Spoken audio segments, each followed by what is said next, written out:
in your bulletin this morning, there's an outline where you can follow along. And then the first passage we're going to come to that's of length I want you to follow along with is in the book of Habakkuk. So you can go ahead and start looking there. I know that's not one you turn to every Sunday. So go ahead and find that one. While you're looking, this morning we're going to start a stewardship series. I told you a couple weeks ago I preached on giving, and it was the first time in well over a year. In doing so, I've been looking at some different things. Pastor Mark and I are going through a stewardship cohort with Florida Baptists, and we're just doing this on each month for about 4 months, just learning some different things. And I sat in a pastor's meeting, it's been several months back, and I was stunned at the realization that hit me. And the reality is that churches in general, and quite honestly, got off track. And when you trace it back, you can trace it back literally to back in the 70s. There was a thing that was introduced. It was a movement called the seeker-driven movement. How many of you have ever heard of that? Okay? When you look at that and you start to understand a little bit of church history, which I love church history. I love talking about the church, studying the church. But what happened is at that moment, we had one of those flagship churches that's very well known, and it's not my goal to talk about other churches, so I don't need to mention the name. I'll just tell you what happened. There was a flagship church, very well known. Pastor wrote a lot of books, and they had this idea, let's go out into the community, let's knock on people's doors, and let's find out why they're not coming. Let's ask them what we could do different so that they would come to our church. Well, that sounds like a great idea because we want to fill the seats. We want to get as many in here as we possibly can. The problem with that is rather than going to God to build his church and seeking what he'd have the church to do, we asked the unsaved world, what should we as the church do so that you would come see us? And so what happened was we started doing the things that were making people without God comfortable in the house of God. And before you know it, things changed. The music changed, the lighting changed, the staging changed. And none of that's bad, necessarily. We stopped passing offering plates or other things that happened. But here's what hit me. So that simple thing of not trying to offend people. We wanted them to come to feel comfortable, which is absolutely not what the church is about. We're supposed to be a little uncomfortable so that we seek God more, so that we become more like Jesus, not so that we make him more like us. That's not our goal. But in this simple little thing of not passing offering plates because we wanted people to think, no, the church, they don't always talk about money. We want them to realize that.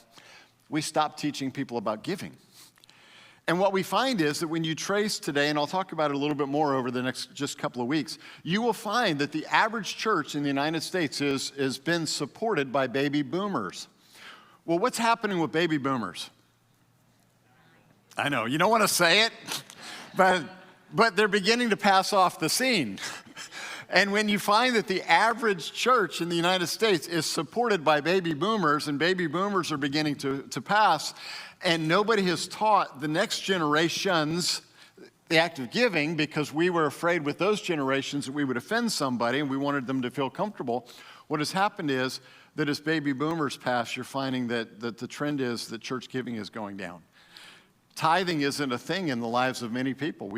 Some denominations will teach a plate goes by, you put $1 in, you go by. Listen, I want to just take a couple of weeks and show you that the Bible is so applicable to today's living. We're in a situation where there's a lot of uncertainty in our country, right? People are nervous. We see these things on the news all the time. And I just want to show you over the next couple of weeks that you can take God's word and get the answers for today's living. Isn't that why you're here this morning? You want to find out, how do I live more like a follower of Jesus Christ in a world that's in a little bit of turmoil? So I want to start by saying this. I'm going to show you God's financial plan, biblical principles for financial stewardship. I'm going to give you some things today that I really believe can help every single person in the room. They've helped my wife and I since we were in our early 20s, okay? This is like last year or so, but I know, been doing this a while, but the plan doesn't change. Now I'm going to mention this to you because I don't want you to read into this today. This is not a political sermon, okay? Say that with me. This is not a political sermon. Now, how many of you believe that? Every hand in this room should go up. I just told you it's not a political sermon. But I'm going to share with you some statistics that some of you are going to use them and you're going to say, oh, yeah, I know where he was going. No, you don't. I'm just giving you some statistics, okay? That's all it is. There's an old saying, it says, figures lie and liars figure, okay? So don't use these statistics for anything else than just information. That's all I'm giving them to you for. Now, what I want to show you is this. We're going to use biblical principles to address real-world concerns. And as we address real-world concerns, I want you to walk out of here this morning with a peace of knowing that God's in control, and a peace of knowing that if I follow biblical principles, God has promised to reward my obedience. That's what I'm looking for this morning, is to help you walk out here with a confidence in Christ that a lot of people don't have. In a world that's just turned upside down right now, that you walk out going, God's got this. We're okay. So let me give you some of those statistics. From 2020 to 2024, this is not new news, but the United States experienced an increase in inflation. In fact, the consumer price index in those 4 years rose by 21.2%. That's amazing. 21.2%. Are you feeling these things at the grocery store? Yes. Are you feeling these things as you live life? The answer is yes. We're all feeling that. But here's, on the other side, some other good news. In 2025, right now, inflation is projected to close out this year at somewhere between 2.7 and 3%. That's down 18% in a year. Now, that's a great statistic. That ought to bring you some comfort. But let me go back. In the 1980s, to the 2020s, the inflation rate generally stayed below 5%. And some of those years, we as a country even experienced what's called negative inflation. And that's a wonderful thing. So we're heading the right direction. We're not back exactly where we used to be back in the 80s to the early 2000s. But there are a lot of conversations. You'll watch them on social media. You'll hear about them on the news. They'll talk about them in the workplace. So let me bring some light to some of these things, because I believe all this plays in. Gas. You'll hear people say gas is astronomical right now.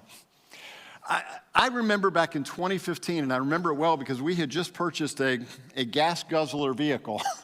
And wanted some room. A friend of mine that sells cars said, hey, if you're buying an SUV, they all get the same gas mileage. Just get the big one. Be comfortable. It's like, okay, we did that. And gas went to over $4 a gallon. I mean, like in a couple of months. And I'm thinking, what have I done? That was back in 2015. Well, last week, the station down the street was $2.89. I bought gas on Friday for $2.79. I mean, so things just go up and down. That's all I'm saying. Things go up, things go down. Eggs, we saw that. I won't ask how many of you bought chickens, but eggs got so high priced that people bought chickens. They're raising chickens in the backyard. Like that's less expensive. It's just a fun thing, though. People have turned to hobbies to have a lot of fun in a time where prices were going up. It saves some money, too. I took a picture the other day because out of curiosity. We're in Target. I walked by the egg section. $2.79 for eggs. I thought, great, it's going down. That's good. Movies. Now, I don't go to a lot of movies because I'm cheap. That's the primary reason, okay? But I found that on Tuesdays you can go for $5. Now, that's not a bad deal. Interest rates. We got used to historic lows. I'm trying to just kind of bring a reality set as we go into God's principles this morning, okay? But the interest rates, some of you don't remember this, some of you do. We got used to historic lows in interest rates, okay? We're not going back to normal. We're heading toward reality. We're going back to what's normal. Let me give you some stats. 1970s and 1980s, the average mortgage interest rate in the United States was 7 to 8%. Okay, that was back in the 70s and 80s. In the 80s, the 30-year fixed mortgage rate reached the high of, listen to this, 18.4%. So if you bought a new house in 1981, you paid somewhere around 18% interest on your mortgage. I know it makes it sound a lot better when it's 7 and 8% today, right? So when you look at this, the 30-year rate, it went up, it went down, it went up, it went down. The average range was about 9%, and it closed out the 80s, the decade of 9.78% was the average throughout. So almost 10%. My wife and I bought our first house. Our interest rate was 10%. I know you tell people that and they think, it was what? That's just what it was. It was these prices, these interest rates for decades. What happened was we got used to these extreme lows. So here's the first thing I want to show you this morning. God's been in control back in the 70s, 80s, 90s, 2000s. He's still in control today. Prices go up, prices go down. We don't have to be like Chicken Little and say the world is ending, the sky is falling, and be scared all the time about everything. So I want to set your mind at ease there. So what do we do when prices are up? You follow biblical principles. What do you do when prices are down? You follow biblical principles. So there are all kinds of ideas on money and finances and saving and investing and strategies and all this stuff. I'm not a CPA. I've been blessed to be around people in my life that have taught me how to wisely spend money, from my parents teaching me how to tithe as a child. And if you have a child, teach them to tithe. Give them an allowance, teach them to tithe. That's a biblical principle that you can establish and teach a discipline in your home early on. Now, here's where it all comes back to, does the Bible apply to today? And the answer is yes. Jesus taught a lot about money. So again, when we go into a seeker-driven mentality where we say we should never talk about this, we're not teaching the whole scriptures. We're teaching only select parts. So Jesus spoke very often about money and possessions. In fact, 16 out of his 38 parables were about something to do with money and possessions. I'll give you a couple of examples. The rich young ruler in Matthew chapter 19. The parable of the talents, Matthew 25, the parable of the rich fool, Luke chapter 12. He said you can't serve God and mammon or money, Matthew chapter 6. And Jesus told all those stories. You're familiar with that. Render unto Caesar that which is Caesar's. All these things that Jesus taught, and when we say, yeah, we're not going to talk about that, we're basically saying, well, we're not going to teach what Jesus taught, which means we're not training and helping people to stand firm when prices are up and prices are down. Because we as Christians, if we do the right things, we can have stability in our lives. So with all this biblical teaching, how is it that Christians still find themselves in such a mess? I gave you the answer. Pastors, we haven't done our job. Churches haven't done our jobs. Because we have avoided things that we thought might turn people off. And in essence, what we've done is we haven't trained people to be fully committed followers of Jesus. And they have swayed with every wind of doctrine, and when it comes to finances, they followed every idea, and they find themselves in a mess. So I want to give you some things this morning that might help you. You may have heard some of these sayings. God helps those who help themselves. How many of you have ever heard that? Do you know that's not right and that's not biblical? All right, you understand that. That's not in the Bible. That originated with Benjamin Franklin in Poor Richard's Almanac, okay? It's like the separation of church and state. You know that's not in our Constitution, right? That was Thomas Jefferson at the Council of Danbury. He made the statement. But people quote it all the time, which when they do, you just kind of scratch your head and go, should I tell them? You know, do I let them know? And this is the same thing. You'll hear people, literally Christians will say, God helps those who help themselves. Not true. Well, it's Benjamin Franklin. The Bible actually emphasizes what? God's help for the helpless, that he takes care of them. Romans chapter 5, verse 6. How many of you have heard this statement? Money is the root of all evil. Well, that's wrong too, okay? That's a misquote. The 1 Timothy chapter 6 and verse 10 says the love of money is the root of all evil. The love of money will cause people to do things that they ought not do. The love of money will cause them to steal from somebody else or do something that lacks integrity or do something that will end them up in jail because they are pursuing money. Not because money's wrong. If you have it, great. If you don't have it, okay. But the reality is it's the love of money. When that controls every decision or action, that's a problem. How about this one? If you have enough faith, God will make you rich. Who's heard that? Not as many hands. Some of you are going, yeah, I heard it. I'm not going to admit it because I tried it. Wait a minute. Hang on. The biblical reality is this. Faithfulness will often lead to sacrifice. Prosperity gospel preachers have heard us in this. We've taught a generation through certain areas that if you just have enough faith. There have been times where you'll hear me say things like this. I believe in faith healing. I believe God can heal anybody of anything at any time. I believe that. But I don't believe in faith healers. And if you do, if you have somebody that you truly believe in, my offer stands, and I've offered it for 3 decades now. Man, you bring me a faith healer, I'll take them to lunch, and then we're going down to the children's hospital, and we're going through, and we're going to walk the ward and heal the kids. Because if you can do it, why would you not? You know, but I've heard these stories also as a pastor through the years, that if you'll pay enough money, then I'll heal your child. You're selling the gospel, that's not right. Or, well, God didn't heal your child because you don't have enough faith. Well, what does that say to a person whose child is never healed? You've crushed their spirit. God can heal, and I've seen him heal, but we've caused confusion from the pulpit on occasion. You have to remember there were faithful believers, even the Apostle Paul, that lived in poverty and hardship, but yet he's written in as one of the most faithful in Scripture. Here's another one. How many of you have ever heard this? I'm a self-made man. Sure you have. You've heard somebody say that. But every good and perfect gift comes from the Lord. Yes, it pays to work hard. But some of these principles, what we find is that we have equated sayings with Scripture.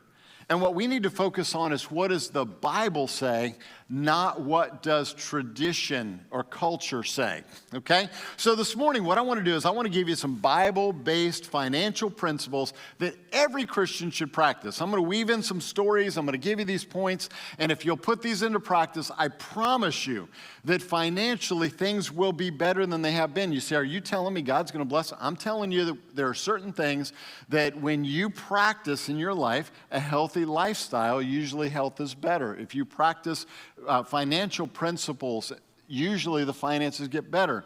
Is it a fail-safe type thing? No, I mean, I don't know what God's plan is for you, and I don't know what you have already reaped and one day will sow the consequences of. But I will tell you this, that following these things certainly can't hurt, okay? So earn ethically is the first one. Earn ethically. It really just means this, don't be dishonest in the way you make money. The love of money is the root of all evil. If we get to a point that we love money so much that we're dishonest in how we make it, God is not going to bless you. You cannot be dishonest and expect God to bless you in your finances.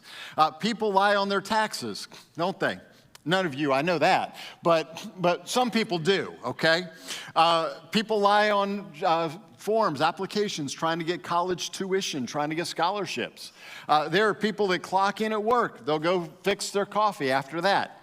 Not come in early. There were the old guys that used to come in, and some of you remember some of this. You may have been one of them. You get to work an hour early. You get to work an hour early, you go to the break room, you hang out with everybody else, you drink your coffee. There used to be this thing called a newspaper that people would sit around and they'd read it. So they'd have their coffee, they'd hang out, they'd read the newspaper in the break room, and then when it came time to clock in, they'd go clock in and they'd start work. But they got there early so they could hang out with everybody. Today's generation, what we're finding is people now with the work ethic that you go clock in, then you go fix your coffee, then you go say hi to everybody, and an hour later you're finally working. That's not honest. There are places that are blocking social media at the workplace because they're finding that people have become so unproductive in the workplace because what's happening is they're clocking in and they're checking their plate on social media all day. So there are companies that are blocking that. We live in a world where we need to think, be honest in everything, So as we're earning our living, do it ethically. And here's the passage I was taking you to, Habakkuk chapter 2. Look at this. Habakkuk chapter 2, starting in verse 6, and I'm going to use a variety of Bible versions this morning. I think they make it clear in different ways. So I'm going to start out, this one will be in the NLT. It says this, but soon their captives will taunt them. They will mock them, saying, what sorrow awaits you, thieves. When we don't earn ethically, we're stealing. It's theft. Now you will get what you deserve. You've become rich by extortion, but how much longer can this go on? Suddenly your debtors will take action. They will turn on you and take all that you have while you stand trembling and helpless. because you have plundered many nations. Now all the survivors will plunder you. You committed murder throughout the countryside and filled the towns with violence. What sorrow awaits you who build big houses with money gained dishonestly? You believe your wealth will bring security, putting your family's nest beyond the reach of danger. See, the Bible addresses those that don't get things honestly and with integrity. Dishonesty is a sin that will bring judgment. Proverbs chapter 11, verse 1, it says this: the Lord detests the use of dishonest scales, but he delights in accurate weights. We talked about that. I gave you a story, it was a month or two ago when we were talking about giving, and the idea was that, you know what, the way you measure it, it'll be measured back to you. And we showed you the story of how one man had patted the scale, and then when he needed help, somebody said, sure, I'll help you, but let me use your cup. And so he got a little bit less. Exodus chapter 20, verse 15, in the King James, it just says it like this, so clear: thou shalt not steal. We have to earn ethically. If we want God's blessing on our lives, we've got to be honest. You say, well, what are some of the other ways? I've seen crazy things in this world. You have too. One of the things that stood out in my mind, though, is Flora and I, early on in our relationship, had the opportunity. A friend of mine, his dad was a professional clown. And they invited us to actually work in the Orange Bowl parade with them. It was one of the coolest things we did because he gave us stacks of gospel tracts. And we hopped in there in line, and man, we're going along the Orange Bowl parade down in Miami. When a clown hands somebody something, either one, they're afraid of a clown and they run, or number two, they will take whatever you're giving them. We were handing out gospel tracts as fast as we could peel them off to the crowd. As we're leaving, we saw this, and I'll never forget it. There was a lady who was clothed in just some kind of raggy style clothes, and there was also a little girl with her. And it broke my heart to see them out there. And they're begging for money, and you're watching what's happening, and you look over, and there's a well-dressed guy in a black Mercedes sitting just off to the side. And we hit it right at the time that they were ready to leave, because those two went and they got in that black Mercedes. He called them over, came around, opened the door for her. And you thought, you know what? He's using his wife and daughter to gain money. And I thought, that's awful. And I've never forgotten it, because that's dishonest gain. There are times where people really do fall on hard times, and there are times where people don't. The Palm Beach Post had an article. It was John Prince Park up in Palm Beach County. I'll never forget, we were living up in Royal Palm Beach, and they had opened the park, a section of it, to homeless folks to come in, and then they were doing some surveys and asking questions. But where I'm going with that bottom line, and it was a very interesting survey, but what they found was that people didn't want to work a real job. The average amount of money they were making on a street corner collecting was $80 an hour. I'm in. I mean, that's amazing. So sometimes we're gaining things dishonestly. Sometimes we're gaining things honestly. I'm going to tell you, if you want God's blessing in your financial situation, be honest. Be honest. God won't bless dishonesty. Earn honestly. The second thing, it's a biblical principle, is this: resist greed. Resist greed. Now, one of my favorite all-time stories is the story of how they catch monkeys. Have you ever heard this story? It's a great story. How do you catch a monkey? You take a bottle or a gourd. They put a small hole in that gourd, or just the small opening of the bottle, and they will attach that bottle or that gourd to a tree. Then they'll put a nut or a piece of fruit or something in that bottle. The monkey will stick his hand down in the bottle, grab whatever it is, and he can't get loose. His hand is too big to come out. They don't let go. They're so greedy, they won't let go and slide the hand back out. That's how they literally catch and trap monkeys. It's how Satan traps us. Don't miss the point. We will grab things that don't belong to us. We will grab things in the wrong way. We get so greedy sometimes that we won't realize that we just need to let go. And our greed is what traps us in lifestyles of sin, because Satan's got us. He knows if he can just get that desire in there, and that desire takes root, and we have a grasp on what we really wanted, even if it's outside of what God wants us to have, we're going to hang on to it so tight. We're trapped. Ecclesiastes chapter 5, verse 10, it says this, "He who loves silver will not be satisfied with silver, nor he who loves abundance with increase. This also is vanity." So there have been studies done through the years. They ask people at different income levels, how much money does it take for a person to be satisfied and comfortable in life? What's the answer to that question? Just a little bit more.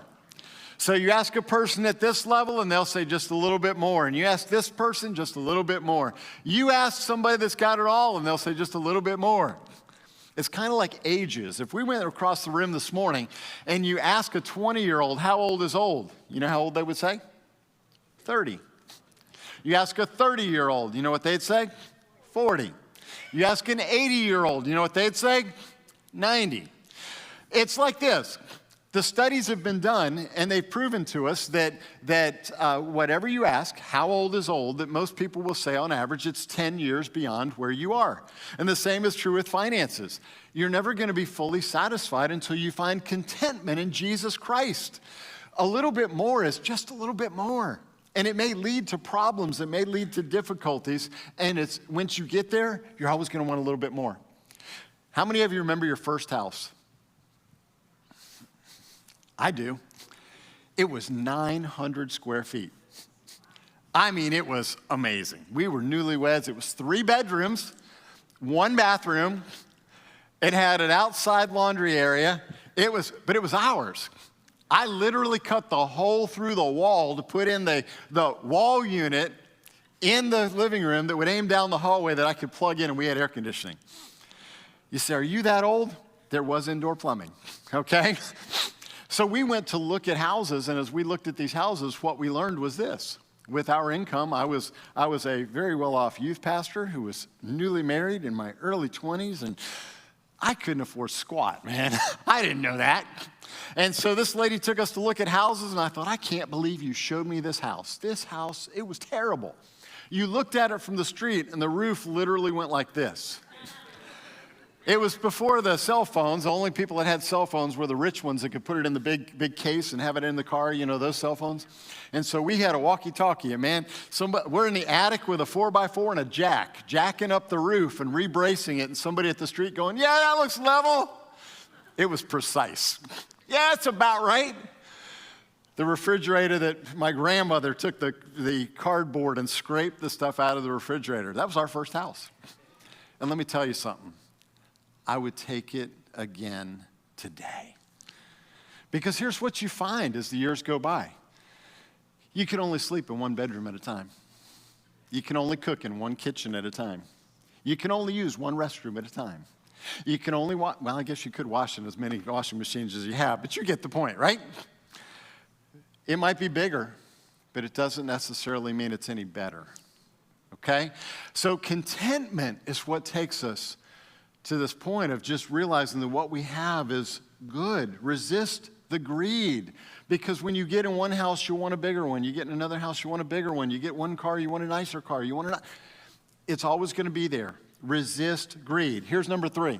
Spend modestly. Spend modestly. Here's one of the best statements I've ever heard in my life. Let me pass on this tidbit of wisdom. You ready? Don't try to keep up with the Joneses. Bring them down to your level. It's a whole lot cheaper, okay? Now, that's wisdom right there. Don't spend all you have on your kids' travel ball. Probably one of the biggest things that we see in today's world is young families that are struggling because they're putting all the travel expenses on their credit cards. And you're talking some $4,000, $5,000, $10,000 a year, and some a month. It just depends on what they're putting in. It's unbelievable. Here, I'm going to help you understand this. I've got friends that have been directors of these leagues, and they get rich off of you, okay? Now, what's the reality? 7% of all high schoolers will go on to play Division I, II, or III sports. Let me say that one more time. 7% of every high schooler in the United States of America will go on to play college sports. 2% of all high school athletes will ever go on to play NCAA Division I. 2%. I know every parent thinks your kid is going to be that one kid. Most of the time, they're not. Now, it's a weird thing. 10% of those that play hockey actually go on to play in college. That's pretty impressive, 10%. But other than that, 0.01% ever go on to play a professional sport. 0.01% of all the high school athletes in the United States of America will ever go on to play a professional sport.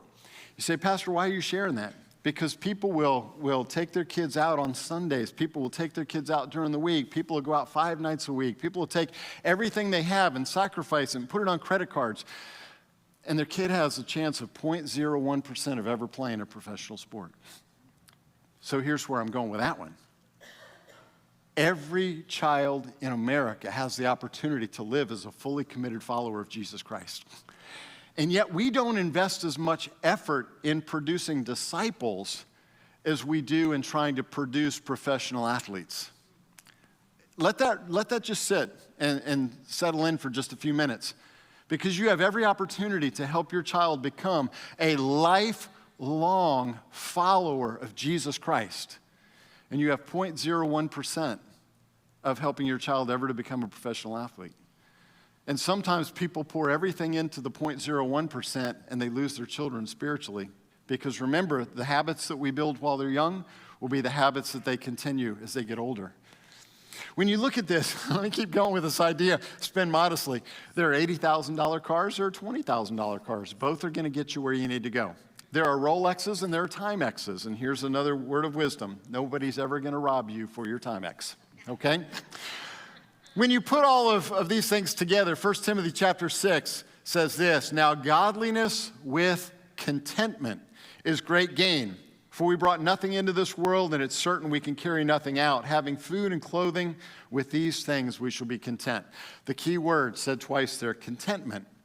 Well, how about this one? The Hebrews 13:5, let your conduct be without covetousness. Be content with such things as you have. For he himself said, I will never leave you nor forsake you. Point number 4, and these will go quickly. Avoid debt. Avoid debt. That's a great principle for living by biblical principles. I have to say this too. Not all debt is bad. Okay, some debt is actually strategic, and some of you know that. If you're making 8% on an investment in the bank, and you got in on the low mortgage rates, and you have a 3% mortgage rate, well, you don't want to put all your money into that mortgage and pay it off, because you're not, number one, you don't have any cash on hand, and number two, you lost 5%. So as you look at this, I get it. There are times where there's good debt. But the principle is that most people go into bad debt. Proverbs 22, verse 7 says, the rich rules over the poor. The borrower is servant to the leader. Romans 13:8, owe no one anything except to love one another. For he who loves one another has fulfilled the law. Biblical principles, avoid debt. Number 5, save diligently. Proverbs 21:20, there is desirable treasure and oil in the dwelling of the wise, but a foolish man squanders it. My wife and I, again, I told you, we've been surrounded by good people all of our lives that have taught us. Do you know that we actually started saving for retirement when we were 21 years old? You say, you started saving for retirement at 21? Yeah, because we had good advisors that were telling us, start saving now. Here's how we did it. We saved a whopping $5 per month toward retirement. That is a big $60 a year to retirement. You say, well, preacher, you're in bad shape. You better keep preaching. You better work on it and improve a little bit, because you got a long way to go. The reality is that that's the starting point. And we learned the principle, and we began to give more, and we began to try to save and look toward the future, because the foolish person lives out of every single penny in their pocket. And yet the Bible talks about harvesting now, or saving up for when that time, comes where we can't harvest. So you put all this together and you realize it goes through this all the way back to Genesis. Genesis 41, let them gather all the food of those good years that are coming and store up grain under the authority of Pharaoh, and let them keep food in the cities, then that the food shall be a reserve for the land for the 7 years of famine. It's God's principle. Save while you can so that you're ready when it comes up. If you don't have a plan for this, let me give you one real quick. We use what's called an 80-10-10. Live on 80%. Give God 10%, and then save 10%. So live, give, and save. 80%, live on 80%, give 10%, and then save 10%. That's a starting point. Everybody can start on that. The key is live within your means. Number 6, give generously. Proverbs 3:9, honor the Lord with your possessions and with the first fruits of all your increase. 1 Timothy chapter 6, let them do good, that they may be rich in good works, ready to give, willing to share. See, when you're not living on 100%, you have some money that you're able to give, to share, to be a blessing. Man, there is nothing greater than when you get to a point you're able to walk up to somebody and shake their hand and you got a little money in there that you're able to pass along. That'll do your heart good. Or you hear of a need, or we take a special missions offering, and you're able to put a little bit in that because you haven't strapped yourself to live on 100%. You're actually living on the 80s so that you're ready when God gives you opportunity to be a blessing to someone else. And remember, God will give more through you than he'll give to you. And if you're ready to do that, man, your heart is going to be full. It's like just a great thing when you're able to see that happen. So as we mature in our faith, here's what we find. We begin to tithe. Then we experience what's called grace giving. Then we experience missions giving. Then you understand what's called legacy giving. And you realize that when this life ends, you want to have an investment in what comes in the future. We had Dave Lopez came a while back, and he talked about giving even through our will and our estate, and how that we can leave something to ministry so that the ministry continues on even after we're gone. So what we find is that when we're no longer serving just income, when we're no longer serving money, we can begin to experience the joys in life when we can pass some of these things along and teach these things to our kids. And we're able to give and be blessed. All of that comes down to this. I want to give you a call to action this morning. What do you do with this? Everything I just shared with you is applicable to living today in a world that's topsy-turvy, right? In a world where people are concerned about their finances, they're all concerned and worked up about prices and inflation and interest rates. Here's what it comes down to. Exercise biblical principles and God will provide. So what do? 1, manage your finances by biblical principles. The things I just gave you, take that list home. Don't just stick it in the Bible or put it in a drawer. Put it somewhere where you can actually work through this. You say, preacher, I'm only 18 years old. I got my first job and I'm just starting college. Put the principles in. You say, I just graduated college. I got my first job. I'm having to live on my own and pay out of my pocket. Put the biblical principles into practice. I'm 60 years old. I'm getting ready to retire. Put the biblical principles into practice. They will pay off. Number 2, give according to biblical teaching. I can't emphasize this enough. Giving is an act of obedience. Giving shows our trust in the Lord. Giving is an act of worship. And if we as a church are worried about what the outside world is going to say when they come in and we're afraid to talk about stewardship, we're robbing people of a blessing. We got to teach in all aspects. And God expects us to do that. The third thing is this: invest in eternity through legacy giving. That is such a neat thing when you begin to think about it. And I'm going to leave you with that when you can think about it on your own. Number 4, take the next step on the discipleship pathway. You see that we actually included that as our pastoral team got together and we went through these steps. We believe that was such an important step in becoming a disciple, that a disciple knows that what belongs to God and he instructs us to give back to him, he expects. And when we do that, he's going to bless us because of it. And so we want to teach that. We want to be a church that doesn't shy away from teaching these steps. We want to be a church that strives to teach these steps so that as people are growing in their faith, they know what God says is important. So I don't know where you are today. I don't know where you are financially. For some of you, this may have been a very hard thing to hear. For others of you, you may be saying, wow, I'd love to put some of this into practice. The hardest part is getting started. Anything in life, to me, the hardest thing is getting started. My wife and I, we go to the gym. I know, don't comment. You don't think I do, but I do. Okay? Somebody told me one time, preacher, what you need to do, the exercise you need to put into practice is what's called pushbacks. You push back from the table a little bit. It's like, great, thanks, appreciate that. Well, on this idea of exercising, There are days, man, I don't feel like going to the gym. And there are days where my personal trainer really gets on my nerves and she tells me we're going to the gym.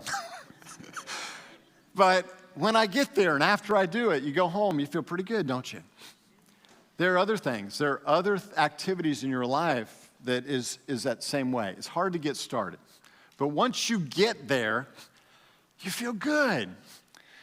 Put these principles into practice. They'll be tough to start, but I promise you God will bless. Now, last but not least, I want to share this because I do it each week.